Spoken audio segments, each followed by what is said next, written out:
what I'm going to do today is talk a little bit about, the uncertainty that we've all been managing, every single one of us, including me, and how to address it the best that we can. And because frankly, nobody's actually probably doing a fantastic job of it. So I'll start by talking a little bit about the difference between stress and anxiety, because, sometimes people equate the two, and there's certainly some overlap, but they are very much different things. So stress can lead to anxiety, but it doesn't have to. So when we talk about and look backwards about people who have problems with anxiety, and we do assessments and talk to them about what was going on at the time that they had the problems were starting, most people will report some sort of ongoing stressor, often some sort of chronic stressor that's happened. Certainly not everybody. But I would say, I think data shows somewhere around 75% of people. So when we think about stress and really what is stress, is the body's, if you look up a definition, this is certainly one, and it's highly subjective. And everybody feels stress at some point. Some people feel it sooner and more quickly than others, but everybody feels it. And really what it is that it's your body's response when the demands of a situation outstrip what you perceive your resources to cope would be. So basically, another way of saying that is when you feel like you have too much on your plate, and you can't juggle all the balls, and your body's response to it. So now let me differentiate that from anxiety. So when we talk about anxiety, we're talking about physical sensations that people experience, and they generally fall in these three categories: increased heart, cardiovascular, so sweating, palpitations, respiratory, so feeling short of breath, dizziness kind of crosses over both the cardiovascular and the respiratory symptoms, and the gastrointestinal, so the nausea, the stomach ache, the urge to evacuate your bowels sometimes, all physical signs of anxiety. And we've got the thoughts or images that are often of a catastrophic nature, kind of the worst case scenario. And it would vary according to what the specifics of the situation. And then some sort of behavioral response, whether it be escaping the situation, avoidance of engaging in behaviors to prevent you from being in a situation that might cause that, or engaging in something, I call it subtle avoidance or minimizing threat.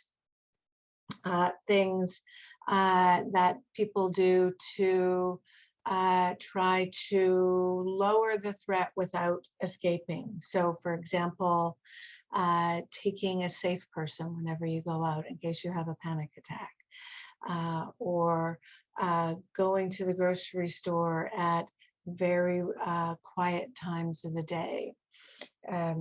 Okay, so let me talk a little bit about some of the statistics when we talk about anxiety disorders. And I'll say this, I'll probably say this at some other point, is that everybody has anxiety. And so when do we decide that something is a quote unquote disorder? Is when it starts to take up a significant portion of your day, and or it starts to interfere with how you want to live your life to a significant degree. So we know that the lifetime prevalence is 25%. So 1 in 4 people in their lifetime will have levels of anxiety that interfere with how they live their lives. Those are pretty big numbers at any one point in time, which we call point prevalence. So we pick a time frame, let's say right now, although I think it's probably, as we'll see, perhaps a little higher than 10%, but given the context in which we are living through. But in the, as I like to call them, the before times, and point prevalence was about 10%. So at any given time, 1 in 10 people were struggling with levels of anxiety significant enough to interfere with their lives. For most anxiety disorders, so anxiety disorders encompass a variety of various anxiety problems, whether it be social anxiety, being excessively scared of something, whether it's water, snakes, etc. I'm not going to talk about the various kinds of anxiety because I'm focusing on uncertainty. For most anxiety problems, it's twice as common for females compared to males.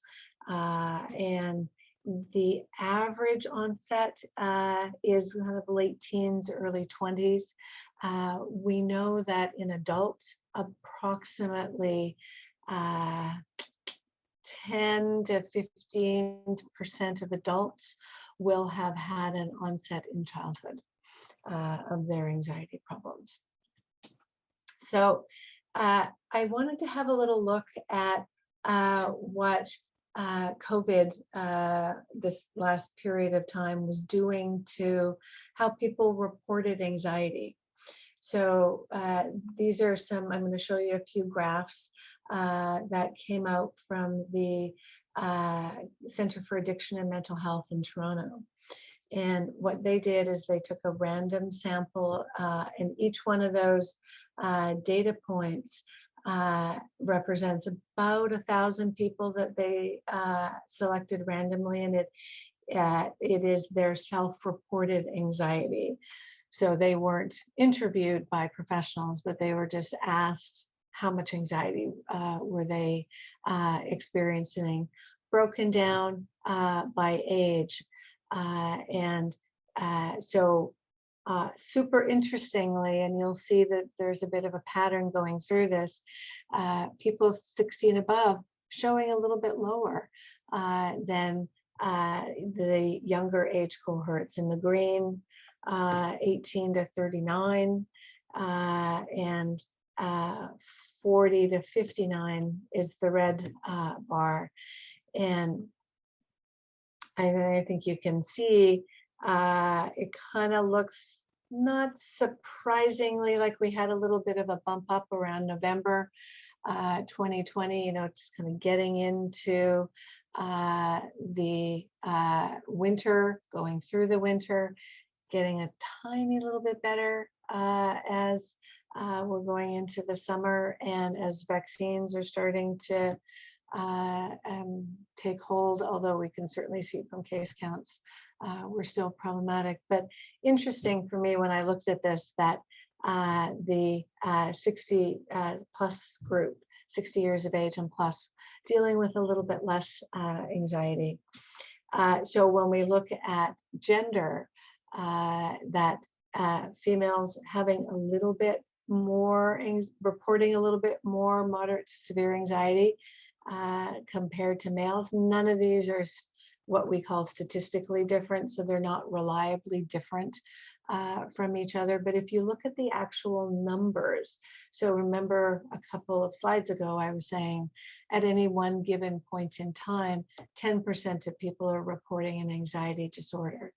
Now, do moderate to severe anxiety, is that an anxiety disorder? Is someone self-reported anxiety? Hard to know. But these numbers are certainly a fair bit higher than 10%, which I think is reflective of the times in which we are living. look at, again, not surprisingly, broken down by, do you have children in the household? So not a surprise, if you have children in the household, you're having more anxiety than if you don't have children in the household. And I'll just step back and say, all of these people who were surveyed were 18 years of age and up. Okay. When we look at self-reported depression by age, again, 60 plus, reporting a lot lower self-reports of depression, and the other two age groups mostly about the same as we go. So that just kind of gives you a little bit of a sense of this random sample, and we can see that we as a population, as a society, we're having a hard time, which I know will come as no surprise to anybody. Okay, so I want to talk a little bit about anxiety and uncertainty, and I'm going to show a little video clip that'll take maybe about 5 minutes, and I'm going to open up the chat function, which I think I can do to everybody. And what I'm going to do as I listen to this is I'm going to put little things in the chat that I'm hearing when I see people's this person experiencing anxiety or uncertainty, and how it is getting communicated in this little video clip. And I've transcribed it. So, if you're of an age, you will certainly recognize the character in this little clip. And he's famous for this. So what's the problem this time? This time I really think I have something. I mean, I'm absolutely convinced of it. Oops, my fault. And it's not like that adenoidal thing, where I didn't realize that. Sorry. So it was when I was younger. So I saw your father. I realize I can't type in because every time I go to type, I pause the video. So my apologies. So I'm just going to let it run, and perhaps we can talk about it afterwards. So apologies there. This week about his science, and he complained of chest pains. Well, this guy's the real hypochondriac of the family. I mean, he's, You mentioned on the phone that you'd had some dizziness. Yes, a little dizziness, and I think I'm developing a hearing loss in my right ear, or my left ear. My left. No, I'm sorry, it's my right or my left ear. Now I can't remember. Let's take a look.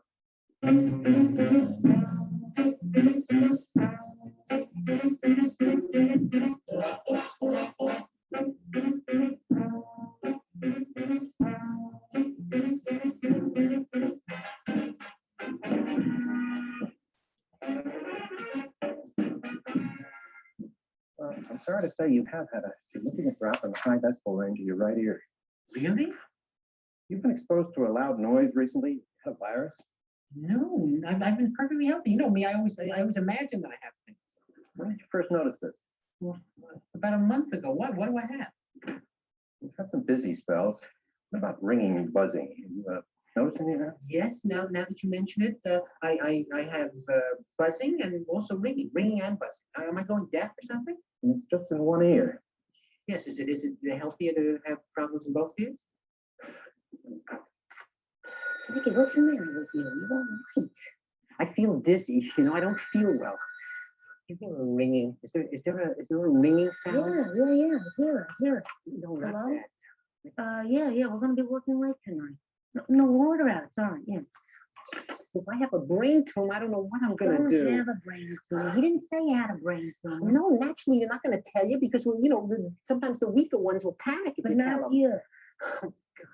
You're a buzzing. Is there a buzzing? Nikki, come on, we got a show to do.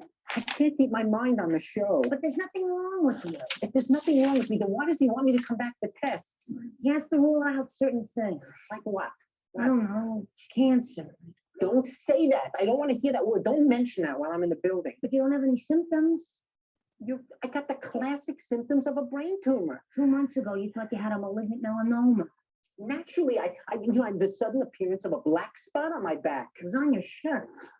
How was I to know? Everyone was pointing back here. Come on, we've got to make some booking decisions. I can't think of it. He didn't say you had anything. He just doesn't like the spot on your x-ray, that's all. Doesn't mean you have anything. Don't jump to conclusions. Nothing's gonna happen to you. You're in the middle of New York City. This is your town. You're surrounded by people and traffic and restaurants. God, how can you just one day vanish? Keep calm. You're gonna be okay. Don't panic. I'm dying. I'm dying. I know it. There's a spot on my lungs. Now, take it easy with you. It's not on your lungs. It's on your ear. It's the same thing, isn't it? I can't sleep. God, there's a tumor in my head the size of a basketball. Now I keep thinking I can feel it every time I blink. Jesus, he wants me to do a brain scan to confirm what he already suspects. Look, I'll make a deal with God. Let it just be my ear, okay? I'll go deaf. I'm blind in one eye, maybe. But I don't want a brain operation. Once they go into my skull, I'll wind up like the guy with the wool cap who delivers for the florist. Relax, will you? Your whole life you run to doctors. The news is always fine. That's not true. What about years ago? Okay, so Woody Allen, a famous health anxious individual, which I think he actually is in real life as well. But rather than typing, unfortunately not being able to type into the chat, but I wrote down some things, and I suspect many of you caught it as well. Jumping to conclusions a few times throughout, and lots of reassurance seeking in the conversation with his assistant in talking about it. I heard a little bit of magical thinking. She mentions cancer. Don't say cancer, because if I say cancer, it makes it more likely that I have cancer. I also heard some self-reassurance. So sometimes people think reassurance seeking is only to someone else, but a lot of times we'll do it inside our own heads. The reassurance seeking, yes, I'm sure it's, what if this, what if this, what if this, what if this? I'm sure it's okay, it's whatever. Are you sure? What if you're wrong? Which is why reassurance seeking, whether it's to yourself or to someone else, why it is often not the best strategy. I caught some mind reading and why the doctor wants him to come back. He wants them to scan him, and certainly heard some catastrophizing that he was going to have this brain tumor. They're going into his head, and he was going to end up like some poor sod delivering flowers. So all of those things are reflections of anxiety, reflections of uncertainty. And some of them I think may have been overly dramatized for the big screen, but certainly some of what people do experience. And it happens like that. It's a very well-worn pathway. It's supposed to be a problem.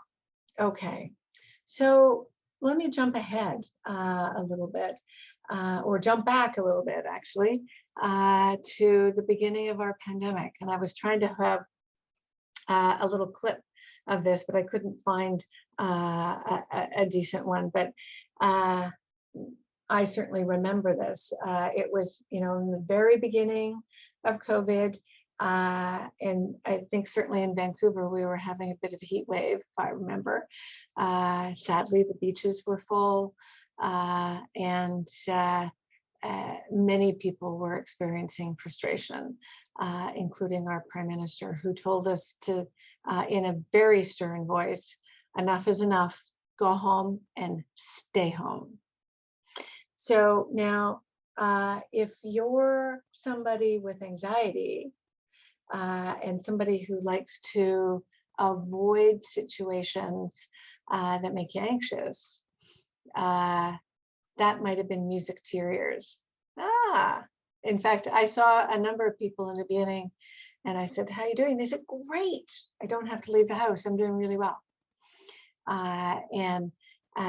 But all good things come to an end. And now my screen is frozen.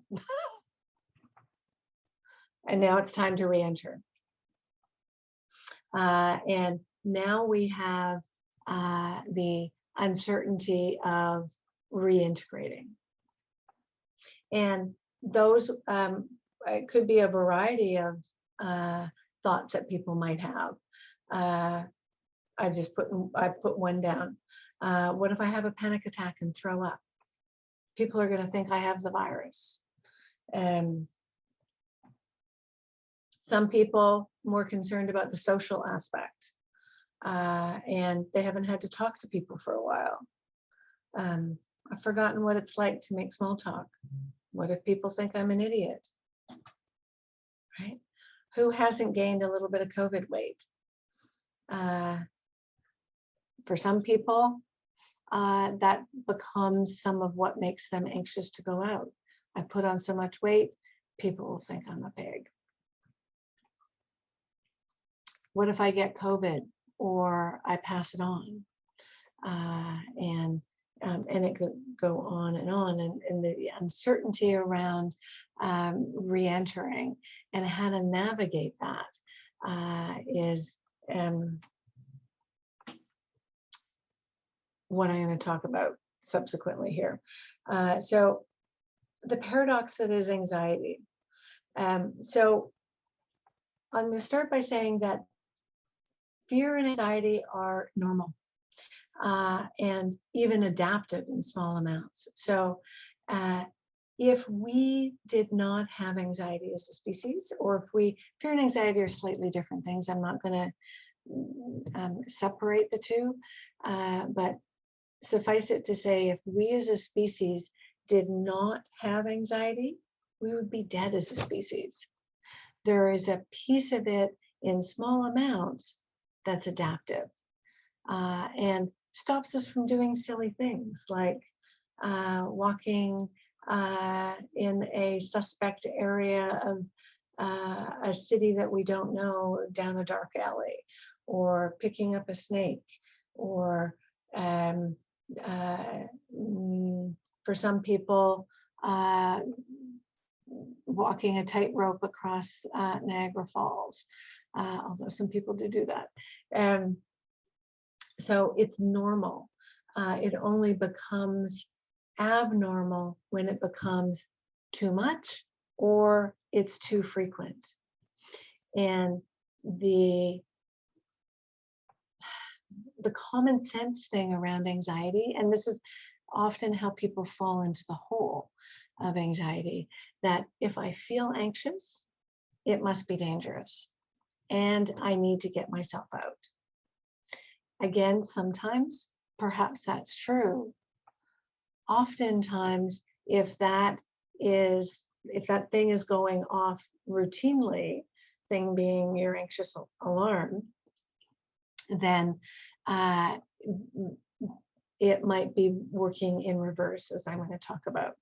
And when we talk about anxiety, a good analogy is a bit of a think of anxiety a bit like your smoke detector.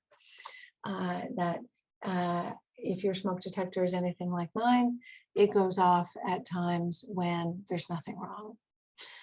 When I've opened the oven and the heat's too high because the smoke detector is positioned too close to the oven, it'll go off.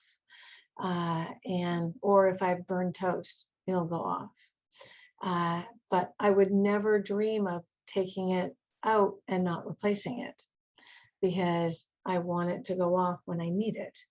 And think of anxiety as a bit like that too. You want it to go off when you need it. And what's happening is that there's a lot of false alarms. It's hard to distinguish what's what. And so when we talk about anxiety, it's really hard to not talk about avoidance. And avoidance maintains anxiety for a variety of reasons. So when I talk about the absence of evidence, acting as evidence. So this has been my tradition. It was my example for many years before COVID. But let's say, for example, you're concerned, it's the middle of winter, Vancouver, you're on public transit, everyone's coughing and sneezing, and you jammed in there like a sardine. And you don't want to get a virus. And this is not COVID, you just don't want to get a flu virus or a cold virus.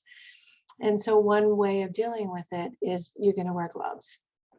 And you're not going to take your gloves off when you're on public transit. You're going to wear gloves.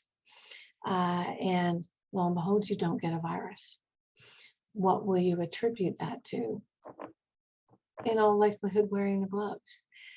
If we do something with the specific intent of trying to avoid a negative outcome, when that negative outcome does not happen, we attribute it to the thing that we did to prevent it. So the absence of a catastrophe acting as the evidence. So when in fact, we actually don't know if you would have gotten, or violence, I'll just make it be about me, if I would have gotten a virus, if I had gone on to public transit without wearing my gloves. And so the other thing that avoidance does is that it prevents you learning that a situation is not as threatening as your anxiety is telling you. So I never get to see that if I don't go on public transit just with bare hands, that's going to be my test to see how threatening a situation is. I don't get to learn that if I've got gloves on. And it also stops people from seeing that they have the resources to cope. So, and I'll say this multiple times today, that threat's never zero. It's never zero at any time in our lives. Certainly not now. It wasn't pre-COVID. It wasn't, 30 years ago. Threat is never zero. We always have to deal with some uncertainty. When people get better from anxiety, they learn one of two things. I'm oversimplifying it a bit, but not much actually. That they get to learn that they're overestimating threat and underestimating your ability to cope should something go sideways. So go on public transit, maybe you get a cold or a flu, or you get and you're feeling super under the weather. That's also over. And you get to say, yeah, no, that was super unpleasant. Wouldn't necessarily want to do it again, but it's a good thing that I know that I can do it if I need to do it. So let me talk a little bit about uncertainty in particular. So uncertainty is something that we dislike. We all dislike it at some level. Some people, we call it an individual difference variable. Some people, it doesn't take very much for them to really have difficulty with uncertainty. And some people say that they absolutely love it. Life would be a bore without it. And I was thinking about that, that family that walks the tightropes. I suspect that they're pretty okay with uncertainty. In some situations, they absolutely need that certainty. They need that, for example, they need the certainty that their safety equipment is working as it needs to work. So at some point, it kicks in that we don't like it. When faced with uncertainty, we have two choices. It's going to sound a little bit silly as I'm saying this, but we can work to increase certainty. So for example, have I locked the door? Don't know if I've locked the door. I could walk back and check it, potentially. as an example, that might increase my that potentially would increase my certainty. Or if I have to make a decision, let's say I'm booking an airline flight, and I need to make a decision between two different routings, and I just don't know which one's going to be the best. I'm not certain which one's going to be the best. I might avoid making that decision while I try to figure out what it is that I need and which one's going to work the best for me. So either do something additive, I'll talk a little bit more about this in a second, or avoid that uncertainty. Or when faced with uncertainty, we can learn to tolerate uncertainty. Now, most of us are going to go for the first, it makes more common sense in some ways to go for the first option, although I'll show you the downfalls of that. So when we talk about managing uncertainty, we talk about approach or kind of moving toward things, or avoidance approaches. And approach or additive things would be things like double and triple checking something just to make sure. Information seeking, the people who look up, you're going out for a holiday and you're booking an Airbnb, you have to look at every single place that you have on offer to make sure you have the best one. Reassurance seeking, which we saw in the video. Someone being a list maker. So got to make sure I don't forget absolutely everything. So I'm going to write it down, write it down, write it down. We all do little bits of it here and there. It's excessive is the key word there. Sometimes the people who make lists of lists and keep coming back to those lists. Have I done that? Have I done that? Over preparing. The people who, for example, have a talk to do. And let's say I needed to be absolutely certain that everything went okay today. I might review that talk and practice that talk 5 times. I might have shown my colleagues that. I might have spent copious amounts of time on it to ensure that I've done everything and I'm certain, or as certain as I can be, that everything's going to go okay. An exhaustive review of decisions or for decisions, those people who cycle through the pros and cons. It's a bit like figurating back and forth between pros and cons, pros and cons, pros and cons, pros and cons. So the avoidance ones, procrastination. So who hasn't had the occasional procrastination? I know I certainly have. Again, we're not talking about here and there, a little bit here and there. We're talking about people for whom it really gets in the way. Second guessing decisions, or I like to refer to it as kind of buyer's remorse, or not being able to make a commitment to something. The people who want to have the same routine so that they don't have to step out of their comfort zone to do something new. Asking other people to make decisions. So if you don't know, if you're not certain about a decision, just get somebody else to make it. And then they can also take responsibility for making that decision. Or alternatively, impulsive decision making. Can't make decision, don't know what to do, maybe flip a coin. And avoidance of situations that will trigger this uncertainty. But in answer, and I kind of sort of said this already, don't we all do things to increase certainty? the answer is yes. We all do little things here and there to increase certainty. And, frankly, some people like me on occasion should do it more. I have a tendency to lock myself out or forget things as I leave. Maybe I would benefit from doing a little bit more, but pretty normal to do little bits of it here and there.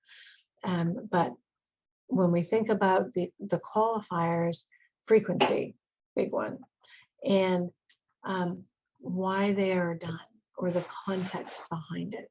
So, for example, if it's a choice between taking a set of stairs and an elevator, if you want to take the stairs because it's just good to move your body, get a little bit of exercise, it might be quicker. By all means, take the stairs. If you're taking the stairs because you're avoiding the anxiety of being trapped in the elevator, potentially with somebody who might breathe on you, or the elevator getting stuck, that's a very different situation. So context is really important, and the intent of the behavior also really important. So when we talk about the impact of trying to be certain, so when I was preparing my slides today, I had an earlier version of this slide that said, "Life is not certain," and I thought, yeah, we all know that life is not certain. Sometimes we don't even really think about it, but other times when it seems really important, it's pretty tough to tolerate not being certain. So, which is what makes people go after trying to increase certainty. However, because life is not certain, whatever you do to increase certainty, while it might take care of some of it, absolute certainty will be off the table. And because of that, anything that you do to increase, the more effort that you put into trying to tolerate or trying to make yourself certain, will make you more intolerant of the bit that remains uncertain. So I'll say that again, because it's an important point. Because absolute certainty is off the table in many things in life, if you continually go after trying to be certain when it's not possible for you to have that certainty, it's going to make you really intolerant of that bit that is uncertain. So, and that's when it can lead to problems, when it's something that you need and you can't have, or it's something big and important, then it becomes a problem. But that problem comes from all the efforts at trying to obtain certainty as opposed to tolerating uncertainty. So in the specific instance of the uncertainty associated with reintegration or getting back into some semblance of normal life, although I think we're a ways away from that yet, but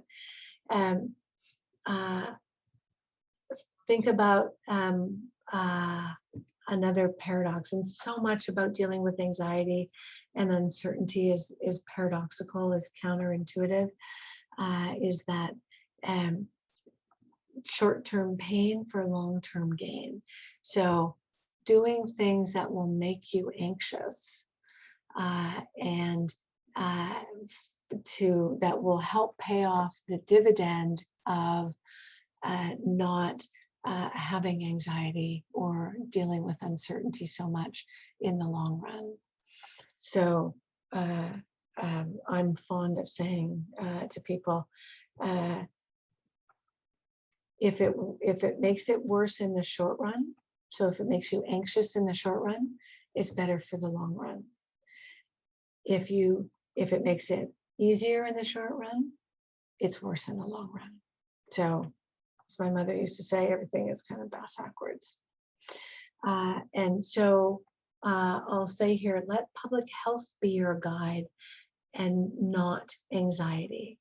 So don't let anxiety guide your decisions. Public health has told us what we can do. Yes, there's some gray area in there, and there always will, because they can't provide every single instance of everything. But if they have said, and at some point, right now we are in a mask mandate when we're indoors, at some point that will be removed. And when that is removed, they've made that choice to do that because they've looked at the data to say that it is safe to do so. So that's an example of letting public health be your guide and not, oh, I feel anxious when I'm in here. So that must mean it's dangerous, so I better keep wearing it. That's letting anxiety be your guide. I want you to let public health be your guide and not anxiety. So I have a few little, I guess, tips or suggestions or just things to think about as you're going through this. So it's normal to feel discomfort. It's normal to feel scared or fearful, or if you haven't done something in a while and you're concerned about, and we've been told to go home and stay home, that if we haven't done it in a while, it's going to make us feel uncomfortable when we do. So it's okay. Give yourself a little bit of, give yourself a little wiggle room for feeling uncomfortable. I think it's really important to remind yourself of the reasons that you're doing these hard things.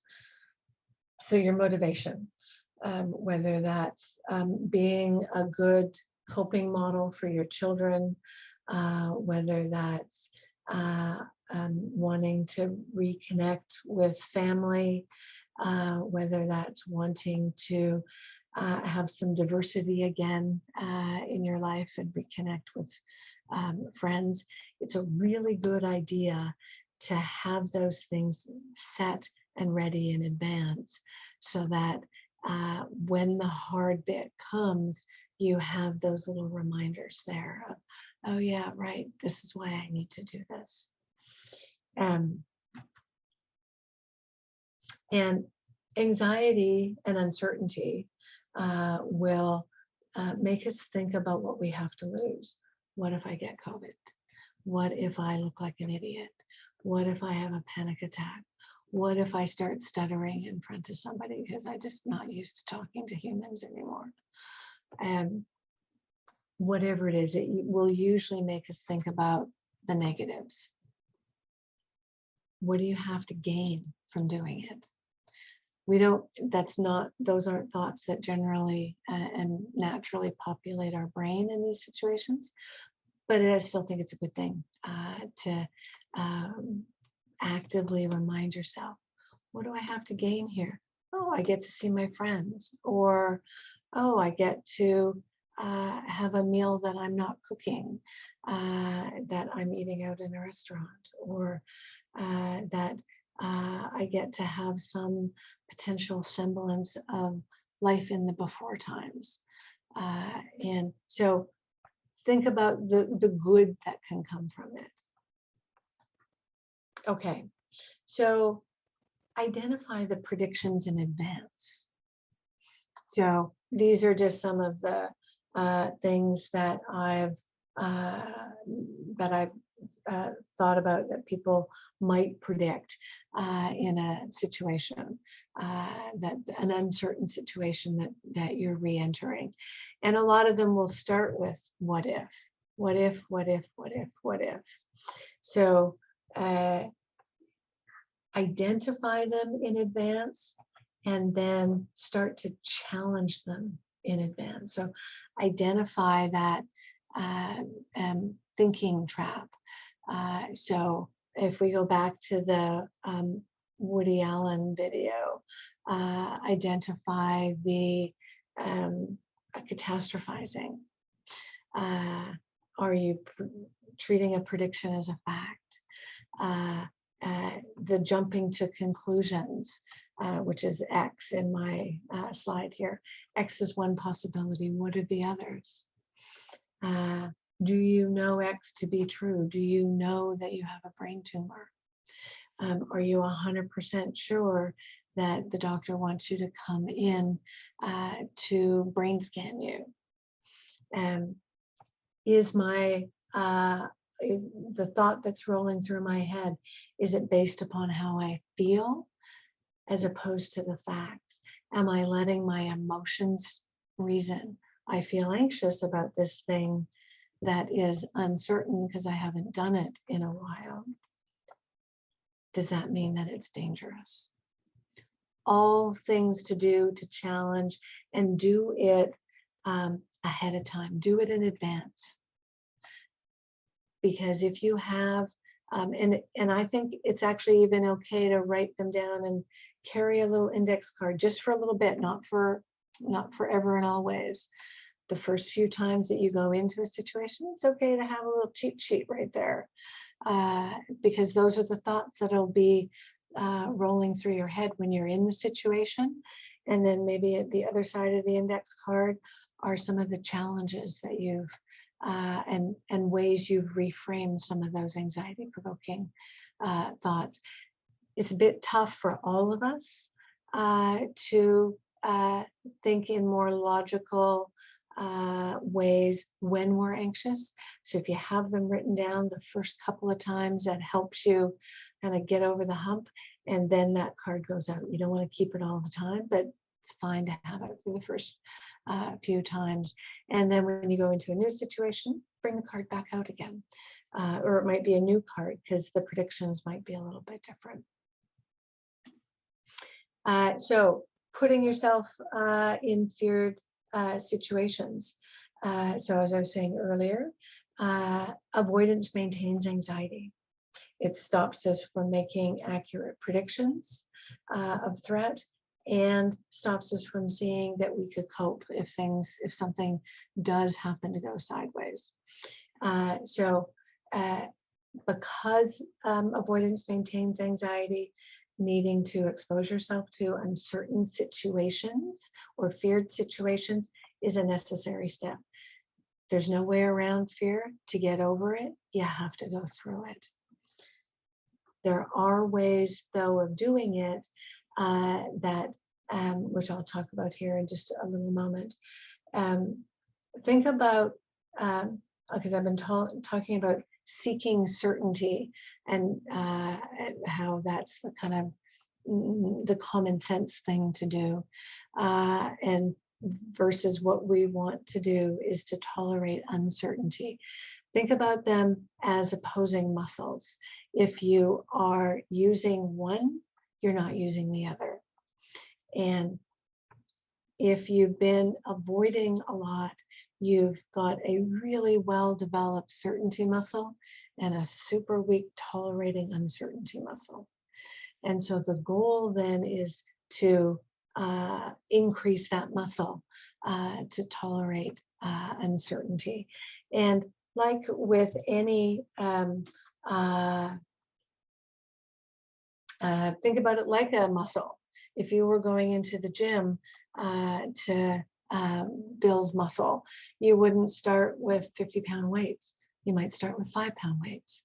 So start small. Start at a level that seems very reasonable. And start at a level that makes you feel like you can, that you're pretty sure you're going to be able to do it. And then gradually increase the difficulty. So think of it a bit like a staircase that you're gradually going up. You don't start at the first step and jump up to the 5th step. Gradually go up. Be consistent with it. And let's take, for example, the fear of a dog. This is a super straightforward example. That let's say we had two people who were scared of dogs, and that one person pet a dog once a day for a month. One person did it, pet a dog once a week for a month, assuming nothing bad happened. Of course, the person who does it more frequently is further ahead at the end of the month. So absolutely be consistent, and pardon me, debrief yourself afterwards. What did you learn? What did it teach you? And I'm a super fan of recording your work. So, and this is an example. So I usually have a pretty straightforward 4-column thing where the situation, the predictions, so the what ifs, or the in your head, it's often not what if, it's often a foregone conclusion in your head, the results, what actually happened, and then if you had to engage coping, which only happens if something goes sideways, what did you do? So first example, going to the grocery store. Someone's going to yell at me because I've gone the wrong direction. Some grocery stores have taken out the directional things. Some have not. It's been my observation in grocery stores that people aren't paying attention to them anymore. But that doesn't mean that some people won't feel anxious, and the uncertainty around that. Often is the case now, grocery stores, at least to me,